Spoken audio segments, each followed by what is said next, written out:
Respiratory system में हमने पिछले बार पढ़ा था pressure changes in the pulmonary ventilation. मतलब कि आप यदि आराम से देखते हैं, ध्यानपूर्वक देखते हैं कि प्रेशर का जो डिफरेंसेस है वो आपके लंग्स और एटमॉस्फेरिक के बीच में डिफरेंसेस की वजह से ही आप सांस को ले या छोड़ सकते हैं। तो यहाँ देखा था हमने पहले रेस्ट में कि 760 mmHg था। जस्ट हमने प्रीवियस लेक्चर में वीडियो में देखा था कि 760 mmHg था एटमॉस्फेरिक प्रेशर। वही हमारा अल्वेओलर प्रेशर जो है वो 760 mmHg है। ये रेस्ट पोजीशन पे है जब आप ना तो सांस ले रहे हैं ना सांस छोड़ रहे। लेकिन जैसे ही प्रेशर अंदर का कम होता था, 758 था अल्वेओलर प्रेशर, तो उस वक्त चूंकि प्रेशर अंदर का कम हो गया है एटमॉस्फेरिक प्रेशर से, तो सांस जो है हम लेते हैं एयर इनसाइड आता है। तो यहाँ पे एक चीज और है, एक और प्रेशर की बात की गई है, वो है इंट्रा प्लूरल प्रेशर जो है 756 है, जो रेस्ट पोजीशन पे होता है। और जैसे हम सांस लेते हैं तो वो थोड़ा सा 2 mg कम हो जाता है इंट्रा प्लूरल प्रेशर।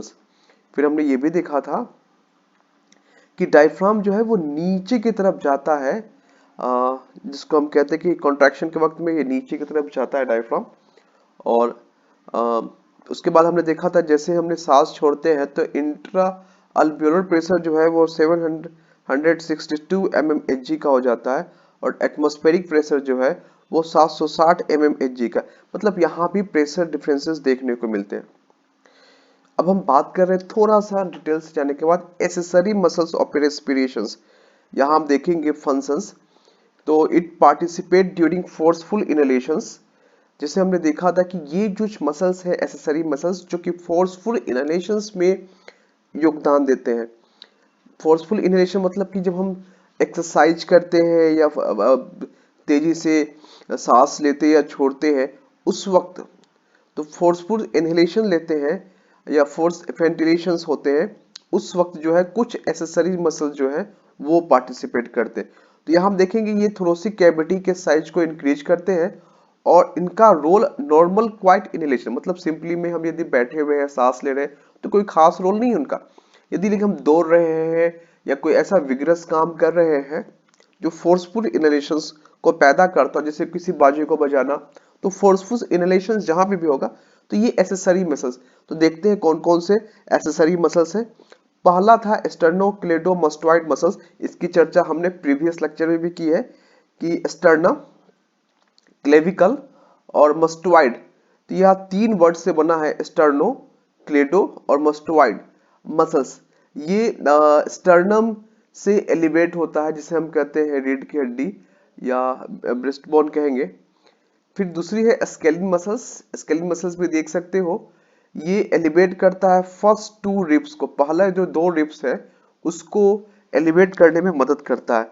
और जो थर्ड मसल्स है एसेसरी मसल्स वो है पेक्टोरालिस माइनर मसल्स। ये एलिवेट करता है third through the 5th ribs. तो यहाँ पे भी पेक्टोरालिस माइनर मसल्स है। तो इसके बाद हम देखेंगे कि ये एक्टिव प्रोसेस है इनहेलेशंस का। अच्छा, हम जब सांस लेते हैं तो वो एक्टिव प्रोसेस होता है, लेकिन सांस छोड़ना जो है वो पैसिव प्रोसेस माना जाता है। कब? जब वो सांस एकदम नॉर्मल तरीके से छोड़ रहे हैं, क्वाइट एक्सलेशन हो रहा है, किसी तरीके का फोर्सफुली एक्सलेशन नहीं कर रहे हैं। जब हम दौड़ते हैं ना तो सांस लेते हैं कस के, और कस के सांस छोड़ते भी हैं, तो उस वक्त एक्सलेशन जो है वो एक्टिव की जगह पैसिव हो जाता है। तो देखेंगे कि ये मसल्स जो है आखिर वर्क कैसे करता है। तो इसको इमेजिन करने के लिए हम नेक्स्ट देखते हैं एक कार को। आप देख सकते हैं इस कार में जो गेट लगे हुए हैं ये ऊपर की तरफ उठते हैं, बिल्कुल ऊपर की तरफ खोलने वाले कार है।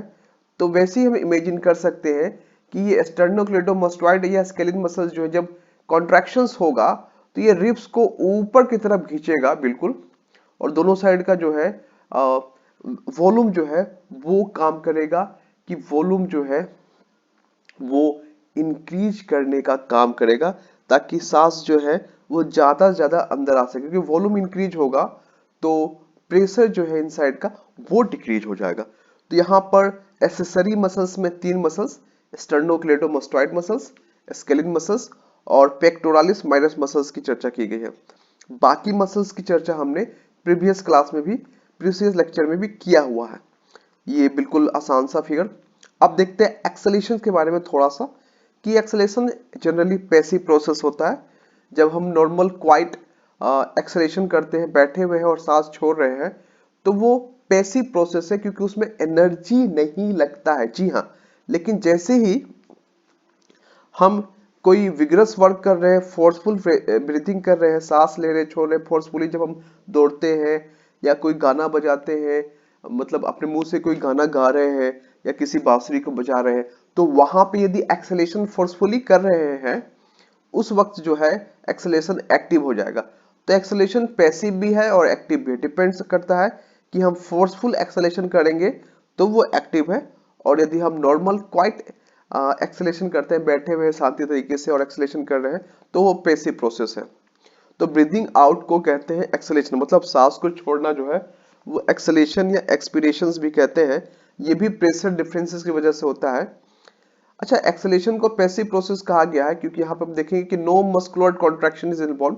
यहाँ पे किसी तरह का मसल्स का कॉन्ट्रैक्शन नहीं है, मतलब किसी तरीके का एनर्जी नहीं लगा है। तो ये elastic recoiling of chest wall या लंग्स की वजह से होता है। तो पैसिव प्रोसेस जो है, जहां पे एक्सेलेरेशन की बात की जाती है, वहां पर इलास्टिक रिकॉइलिंग चेस्ट वॉल्स या लंग्स, आप समझोगे कि किसी रबर को हमने खींचा, तो खींचने के लिए एनर्जी लगती है, लेकिन जैसे छोड़ा हमने रबर को, वो अपने आप अपने पोजीशन में चला जाता है, वहां पे किसी तरीके का कोई भी एनर्जी इस्तेमाल नहीं की जाती है। तो elastic recoiling and inward forces, तो यहां देखेंगे कि elastic recoiling fibre that stretch during inhalations. तो ये फाइबर बहुत ही इंपॉर्टेंट है। एक फाइबर समझो कि एक इमेजिन करो कि एक तरह का, आप मान के चल सकते कोई रबर जिसे हमने खींचा, उसी तरीके से इलास्टिक फाइबर है जो कि इनहेलेशन के वक्त में स्ट्रेच होता है। और इसका जो inward pull of the surface tension due to the film of alveolar fluid, दूसरा है इनवर्ड फोर्स। तो इनवर्ड फोर्स होता है अल्वेओलर फ्लूइड की वजह से। अब अल्वेओलर फ्लूइड कहाँ है वो देखना आपको। अल्वेओलर फ्लूइड जो है वो आप इस डायग्राम में देख सकते हैं कि दोनों के बीच में एक फ्लूइड होता है, जिसे अल्वेओलर फ्लूइड कहते हैं, जहां पर सरफेस टेंशन जो है वो अराइज होता है। तो वो सरफेस टेंशन जो कि अल्वेओलर फ्लूइड से अराइज होता है, वो इनवर्ड फोर्स पुल करता है। इस कारण से भी ये पैसिव प्रोसेस माना जाता है उस सरफेस टेंशन की वजह से भी। तो इलास्टिक रिकॉइलिंग और सरफेस टेंशन जो बहुत इंपॉर्टेंट है, और एक्सेलेरेशन जो है वो पैसिव प्रोसेस है नॉर्मल क्वाइट एक्सेलेरेशन के वक्त में। अब बात करेंगे फोर्सफुल ब्रीथिंग में। तो फोर्सफुल ब्रीथिंग में प्रेशर इंक्रीज होता है एब्डोमिनल रीजन का और थोरैक्स का। तो यहाँ पे दो मसल्स और यहाँ पे रोल बताया गया एक्सेलेरेशन में, जो हम फोर्सफुली एक्सेलेरेशन करते हैं, जैसे कि हमने पिछले बार देखा था कि यहाँ पर एक इंटरकोस्टल मसल्स का रोल आता है और दूसरा आता है एब्डोमिनस मसल्स का। तो एब्डोमिनल मसल्स जो है वहां पे भी कॉन्ट्रैक्शन होता है, जो कि कॉन्ट्रैक्शन इसका मतलब एनर्जी लगी है। यहाँ पे इंटरकोस्टल मसल में भी कॉन्ट्रैक्शंस है, यहाँ भी एनर्जी लगी है। तो एक्सेलेरेशन जब हम बात करेंगे, एक्सेलेरेशन इज एक्टिव प्रोसेस। कब होगा ये एक्टिव प्रोसेस? जब हम बात करेंगे कि एब्डोमिनल मसल्स या इंटरकोस्टल मसल में कॉन्ट्रैक्शन मतलब एनर्जी लगी है, तब ये एक्सप्रेशन भी एक्सेलेरेशन जो है वो एक्टिव हो जाएगा। तो जनरली एक्सेलेरेशन जो होता है वो नॉर्मल क्वाइट में पैसिव प्रोसेस माना जाता है, लेकिन जब हम फोर्सफुली ब्रीथिंग करेंगे तो फोर्सफुल ब्रीथिंग के वक्त में ये एक्सेलेरेशन जो है वो एक्टिव हो जाता है। आगे बात करते हैं हम लोग कि कुछ अदर फैक्टर जो कि पल्मोनरी वेंटिलेशन को अफेक्ट कर सकता है। तो अभी अपनी बात किया था सरफेस टेंशन की, उसके बाद इलास्टिक रिकॉइल की बात करेंगे और कंप्लायंस की बात करेंगे। तो सरफेस टेंशन एक इनवर्ड डायरेक्टेड फोर्स है इन अल्वेओली में, which must be overcome to expand the lung during each inspirations। तो हम देखते हैं कि एक्सपेंड करने के लिए लंग्स को इसको ओवरकम करना पड़ता है। तो यहाँ देखेंगे इस फिगर में कि ये एक सरफेस टेंशन है अल्वेओलर फ्लूइड्स का, जो कि इनवर्ड होता है। तो लंग्स यदि एक्सपेंड करेगा तो इसे क्या करना पड़ेगा, इस प्रेशर को इस सरफेस टेंशन को वो इंक्रीज करेगा, उसको ओवरकम करेगा, तभी ये एक्सपेंड कर सकता है लंग्स। तो इंस्पिरेशन के वक्त में सरफेस टेंशन को ओवरकम करके वो फिर इंस्पिरेशन हो सकता है। इलास्टिक रिकॉइल की बात करेगा तो बिल्कुल एक रबर की तरह है कि जैसे हमने रबर को खींचा तो छोड़ दिया तो अपने आप वो पोजीशन में चला जाता है। तो यहाँ पे देखेंगे कि इलास्टिक रिकॉइल की वजह से decrease the size of the alveoli during expirations. तो एक्सपीरेशंस में जो साइज होता है अल्वेओली का वो छोटा हो जाता है इलास्टिक रिकॉइल की वजह से। और कंप्लायंस की बात करेंगे तो ease with the lungs and thoracic wall can be expanded. तो ये वो तरीका है जिससे लंग्स और थ्रोसिंग वाल जो है वो अच्छे तरीके से एक्सपेंड करता है। यदि हाई कंप्लायंस होगा तो मतलब कि लंग्स अच्छे तरीके से एक्सपेंड कर रहा है, थ्रोसिंग वाल अच्छे तरीके से एक्सपेंड कर रहा है, ये अच्छी चीज है कि थोड़ा हाई रहता है। तो नॉर्मली जो है हमारा कंप्लायंस बहुत अच्छा होता है, हाई होता है। तो यहाँ पे हमने तीनों फैक्टर्स की बात की। तो पहला जो फैक्टर है सरफेस टेंशन ऑफ अल्वेओलर फ्लूइड्स, उसकी चर्चा हम लोग करते हैं यहाँ पे। तो हम देखेंगे कि सरफेस टेंशन ऑफ अल्वेओलर फ्लूइड्स मतलब वो फ्लूइड जो कि ये इंट्राप्लूरल फ्लूइड्स में प्रेजेंट होता है। तो सॉरी, ये एक थिन लेयर है अल्वेओलर फ्लूइड्स का जो कोट द लुमिनस फ्लूइड। यहाँ बात करेंगे lungs surface tension cause the alveoli to assume the smallest possible diameter. तो सरफेस टेंशन की वजह से अल्वेओली का जो पॉसिबल स्ट्रक्चर है तो वो अज्यूम करता है स्मॉलेस्ट पॉसिबल डायमीटर। तो अब देखते हैं कि सपोज करो यदि हमने बात की ये गोल स्ट्रक्चर है तो इसका पॉसिबल स्मॉलेस्ट डायमीटर कब होगा, जब ये पूरी तरीके से गोल हो जाएगा। यदि पूरी तरीके से गोल नहीं है, थोड़ा सा इंक्रीज कर गया साइज को, तो डायमीटर बढ़ेगा, एक साइड का डायमीटर कम होगा, एक साइड का डायमीटर बढ़ जाएगा। लेकिन यहाँ पे कहा कि स्मॉलेस्ट पॉसिबल डायमीटर, कि सबसे स्मॉलेस्ट पॉसिबल डायमीटर हो सकता है सरफेस टेंशन की वजह से ही। तो यहाँ एक तरह से बात करेंगे पूरी तरीके से वो गोल हो जाता है अल्वेओली। तो लंग्स का सरफेस टेंशन जो है बहुत इंपॉर्टेंट है अल्वेओली को अपने साइज को लाने के लिए। इसके बाद बात करेंगे during breathing surface tension must overcome to expand the lungs during the each inhalations. ये भी बहुत इंपॉर्टेंट पॉइंट है जिसका अभी हमने चर्चा किया कि सरफेस टेंशन को ओवरकम करेगा तभी लंग्स जो है एक्सपेंड करेगा इनहेलेशन के वक्त में, जब हम सांस लेते हैं उस वक्त। यहाँ बात करेंगे सरफेस टेंशन जो है 2/3 जो है वो अकाउंट होता है किसी भी लंग्स इलास्टिक रिकॉइल को, और इस कारण से the size of the alveoli during exhalation जो है वो डिक्रीज हो जाता है।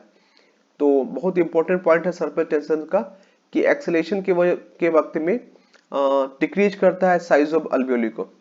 नॉर्मल बात करेंगे तो normal alveolar surface fluid reduce its surface tension below the surface tension of pure water. तो नॉर्मली बात करेंगे कि यदि नॉर्मल कंडीशंस में बिल्कुल नॉर्मल है, कोई डिजीज कंडीशन नहीं है, तो अल्वेओलर सरफेस फ्लूइड जो होता है वो रिड्यूस कर देता है सरफेस टेंशन को below the surface tension of pure water. तो प्योर वाटर का सरफेस टेंशन से भी लो हो जाता है सरफेस टेंशन नॉर्मल कंडीशंस में। यहाँ पे एक हम सिम्टम्स की बात कर रहे हैं जो कि रिलेटेड है surface tension of alveolar fluid से। तो यहाँ हम देखेंगे सिम्टम का नाम है रेस्पिरेटरी डिस्ट्रेस सिंड्रोम, जिसको हमने कहा है ये मुख्य रूप से न्यू बॉर्न को अफेक्ट करता है, और मुख्य रूप से वो न्यू बॉर्न जो कि प्री टर्म होता है, मतलब पहले ही जन्म ले लेता है। तो यह देखेंगे हम कि affected nearly all newborns who are born before 28 weeks of pregnancy, मतलब कि 28 वीक्स ऑफ प्रेगनेंसी के पहले ही उसका जन्म हो गया है, तो उस वक्त में surface tension is greatly increase alveoli collapse. यहाँ हम देखेंगे कि ये नॉर्मल अल्वेओली है, और यहाँ पे देखेंगे कोलैप्स अल्वेओली है क्योंकि सरफेस टेंशन जो है वो बहुत ज्यादा था, और इसको ओवरकम करना इतना पॉसिबल नहीं है न्यू बॉर्न्स के लिए कि वो सांस लेगा और वो ओवरकम करेगा सरफेस टेंशन को, तभी वो इंस्पिरेशन कर सकता है। लेकिन यहाँ पर सरफेस टेंशन काफी ज्यादा था, तो इस वक्त में क्या होगा, हमें यहाँ पे तुरंत ट्रीटमेंट देना है उस बच्चे को। तो मेडिकेशन ऐसा करना है कि लंग्स या तो ओपन हो जाए, या फिर ब्रीथिंग सपोर्ट हम देते हैं बच्चों को, ऑक्सीजन थेरेपी देते हैं ताकि वो जो प्रेशर है वो ओवरकम करे सरफेस टेंशन का, क्योंकि सरफेस टेंशन बहुत हाई है, तो ओवरकम करे उस सरफेस टेंशन को और बच्चे जो है वो सांस ले सके। तो जनरली प्री मेच्योर जो बच्चे होते हैं उनमें सरफेस टेंशन ज्यादा देखा जाता है, तो ये एराइजेस होता है रेस्पिरेटरी डिस्ट्रेस सिंड्रोम। दूसरी हम देखेंगे न्यूमोथोरेक्स का। तो यहाँ न्यूमोथोरेक्स हम देख सकते हैं कि दो लंग्स है, रिब्स है, ट्रेकिया यहाँ स्ट्रक्चर में दिखाया गया है, लेकिन न्यूमोथोरेक्स में भी यहाँ पर तीन पार्ट्स में बांटा गया, स्मॉल न्यूमोथोरेक्स, लार्ज न्यूमोथोरेक्स, और तीसरे में बताया गया है कि ट्रीटमेंट कैसे करेंगे लार्ज न्यूमोथोरेक्स का। तो यहाँ देखते हैं कि न्यूमोथोरेक्स होता क्या है। न्यूमोथोरेक्स में कोलैप्स हो जाता है लंग्स। तो पहले हम बात करते हैं नॉर्मल कंडीशन की, जब कोई तरह का बीमारी नहीं है तो प्लूरल कैविटी बिल्कुल अच्छे तरीके से सील्ड होता है बाहर के एनवायरनमेंट से, ताकि प्रेशर जो डिफरेंसेस है वो मेंटेन रहे। तो यहाँ हम देखेंगे कि यहाँ पर जो फ्लूइड भरा हुआ है उसमें जो प्रेशर डिफरेंसेस है वो मेंटेन रहना चाहिए।